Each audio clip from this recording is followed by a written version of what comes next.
Fala pessoal do oitavo ano, professora Simone Cassiari de Ciências, passando por aqui com mais um vídeo de correção da semana 3, né, as atividades do PET aí, volume 2, tá ok? Vocês devem ter percebido que na semana 1 e 2 nós falamos sobre o reino planta, né, sobre os vegetais em geral, as características morfológicas e fisiológicas dos vegetais. E agora, na semana 3 e também na semana 4, que será em outro vídeo, a gente vai corrigir as atividades com relação ao reino animal, ok? Então, ele vai trazer para a gente aqui o resumo, né? A gente tem um resumo falando sobre os animais, tem aqui a árvore filogenética, né, do surgimento dos animais no planeta Terra, tem as considerações sobre os sistemas em geral, né? Digestório, o respiratório, excreção, circulação, reprodução dos animais. O quadro comparativo, né? De anatomia e fisiologia dos animais do planeta. E a gente tem também as atividades, né? Aqui sobre a semana 3, ele traz para a gente o primeiro exercício. Observe as imagens e responda. Aí ele traz, então, na primeira imagem, uma anêmona, né? Que é do grupo dos quinidários, certo? Na segunda imagem, uma esponja, que é essa estrutura que está em amarelo aqui, né? Que é do grupo dos poríferos. E por último, na terceira imagem, ele traz uma sanguessuga, né? Que é do grupo dos moluscos, ok? Então, ele traz para a gente essas imagens e pergunta na letra A. Classifique os animais A, B e C de acordo com o filo ao qual pertencem. Então, a anêmona, que é a primeira imagem, é o filo dos quinidários. A segunda, que é a esponja, é no grupo dos poríferos, né, no filo dos poríferos.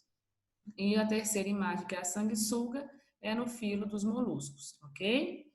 E na letra B, como esses animais obtêm alimento, que tipo de digestão eles realizam? Então, são duas perguntas sobre os três animais. Então, a gente tinha que falar primeiro, como que eles obtêm alimento. A anêmona, né, que é a primeira figura, é um tipo de animal que vai conseguir capturar o seu alimento através dos tentáculos que ela possui aí na extremidade superior, tá? Os pequenos peixes, pequenos artrópodes, quando encostam nesses tentáculos, acabam sofrendo um ataque, né? Que a gente vai falar sobre isso mais para frente, que as anêmonas têm células específicas para poder neutralizar outros animais, né? Causam ferimentos e conseguem capturar o alimento a partir desses tentáculos. As esponjas fazem a filtração da água do ambiente, né? A água entra por pequenos poros ao longo do corpo da esponja, cai numa cavidade interna, que chama-se espongioncele, circula lá dentro como se fosse uma máquina de lavar batendo roupa, né? É só um exemplo, claro. Essa água circula lá dentro, a esponja absorve os nutrientes e depois a água sai por essa estrutura maior em cima, né? Essa abertura maior, chamada de ósculo, ok? E a sanguessuga, que é o último exemplo, ela é um parasita, então ela consegue o alimento a partir ela vai conseguir sugar, né, os fluidos corporais de outros animais que ela consegue parasitar, tá ok? E depois pergunta o tipo de digestão que eles realizam. A anêmona, ela tem uma digestão que começa extracelular, né, porque ela tem a boca nessa região superior, então o alimento entra em contato com os tentáculos, o peixe ou o crustáceo morre e é levado para dentro da boca da anêmona, que começa a digestão extracelular e depois a digestão termina de forma intracelular, né? Que são feitos aí por organelas específicas das células chamadas de lisossomos.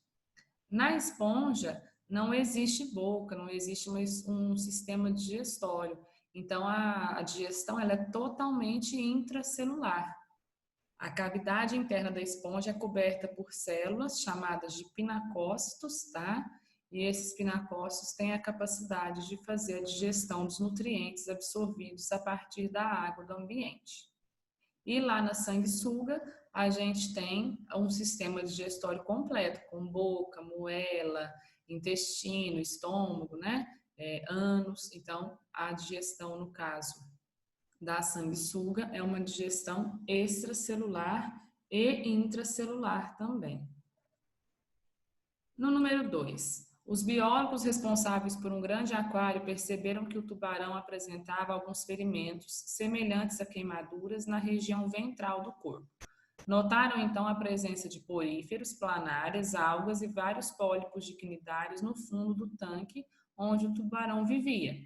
Com base nessas informações, qual é a possível causa dos ferimentos no tubarão? Justifique sua resposta. Então, está falando, né, dos organismos que vivem junto com esse tubarão e qual que seria deles aí, qual seria possível estar causando os ferimentos nesse animal. Então, a gente tem os poríferos, que são as esponjas não causam ferimentos, elas até podem, se você encostar com força numa esponja no ambiente marinho, por exemplo, elas têm pequenas espículas, né, que são como se fossem uns cristais pontiagudos e que podem causar ferimento, mas não semelhante a queimadura, seriam cortes e arranhões, né? As planárias são vermes de vida livre, tá? São do grupo dos plateumintos. Então, você tem planária no mar, na água doce, né, em ambiente terrestre, elas não causam ferimentos, não causam dano a outros animais. As algas, que são estruturas aí, né, organismos fotossintéticos, que têm a vida de vida livre também, não vão causar nenhum dano.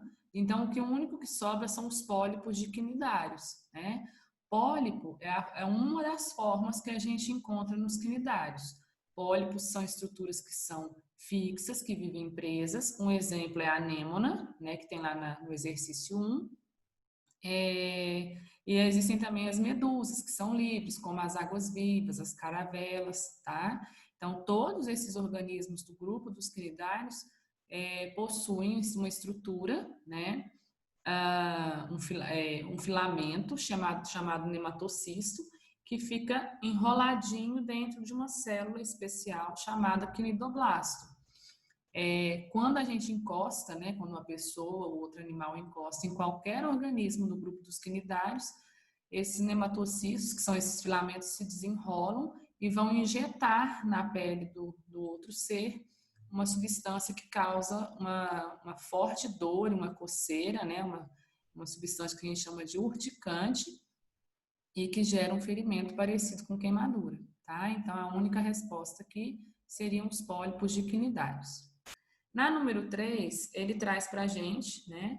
Um estudante descreveu um animal com as seguintes palavras: esse animal possui o corpo mole e alongado, move-se rastejando lentamente, notei 2 prolongamentos na região anterior. De acordo com essa descrição, a qual grupo de invertebrados pode pertencer o animal descrito? Justifique. Então, quando fala de animal de corpo mole, a primeira coisa que tem que vir à cabeça da gente é o grupo dos moluscos, o filo molusca, tá?